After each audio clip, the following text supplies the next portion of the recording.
In the bottom left, playing as Wulfar, we have RedJams up against MVAKM, also going Wulfar. And honestly, Headland, Deadland, and Wulfar just seem to go together. Pretty much seems to be most people's choice when playing Yeah. this map.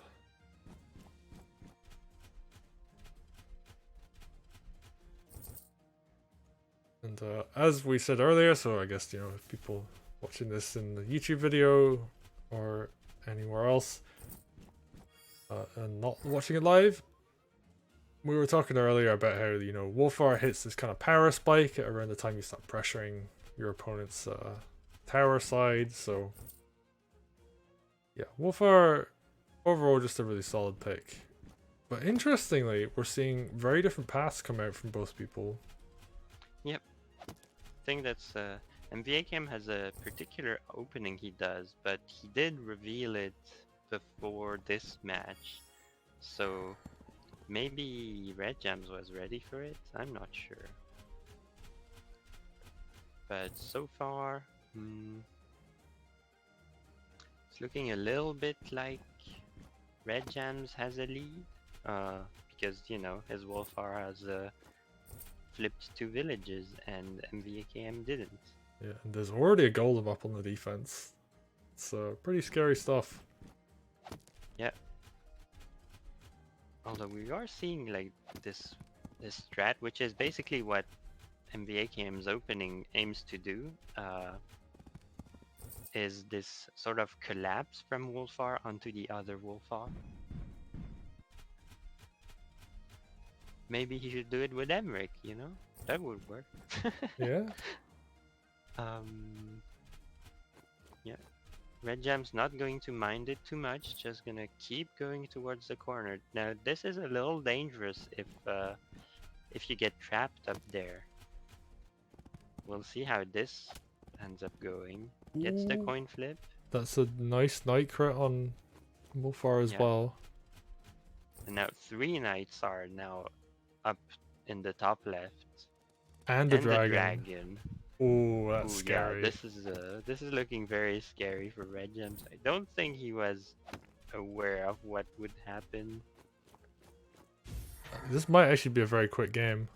Yeah, he doesn't really have a good option to heal besides that mage too. The flagstone is making it awkward for the dragon, but there is only one mage, and there is Wulfar on the table, so... Oh, and Wulfar Groove with an injured knight. That's going to kill the knight, do a bunch of damage, and this is game. Just like walks the sword up. Yeah. There was so much damage there. Like it didn't matter. And there was a knight that could have hit too. Yeah, very... That's like... Alright. I guess... I mean, MVAKM had a strat. He just pulled it off. And RedJams did not look like he was aware of it. And just got surprised. And lost. Yeah, and I love that even though it's been... How long since Headland to Deadland came into the map pool? And this version especially, we're on 1.8.1, but this probably would have worked on 1.8 as well. Yep. And people are still coming up with fresh openings and like good punishments as well for, like, you know, people doing stuff. So MVAKM, they came in with a plan. They were like, this is my opening. It punishes my opponent if they do this. RedJams did the thing, and MVAKM just secures the win. It's funny because there's like this map has had a sort of standard opening, but it was always like including nuances and stuff, and so there's a lot of flexibility. And now we're in a state where we're seeing a ton of like counter openings to this sort of standard opening.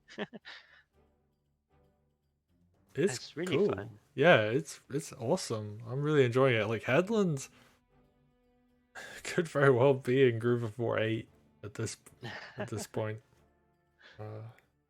Just seems to be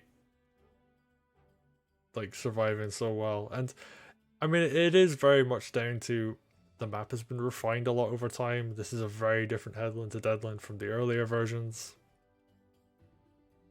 But yeah, people are enjoying it, and people are still figuring stuff out. So, and you know, MVAKM definitely figured some stuff out, and they're now 1-1, tied up with RedJams. So we're gonna see, you know, who takes it. The winner of this next match goes through to winners finals. That's guaranteed top 3 in the event. And they will be facing Zeronix on the other side. So let's take a quick look at game 3, and we'll see how this is gonna go.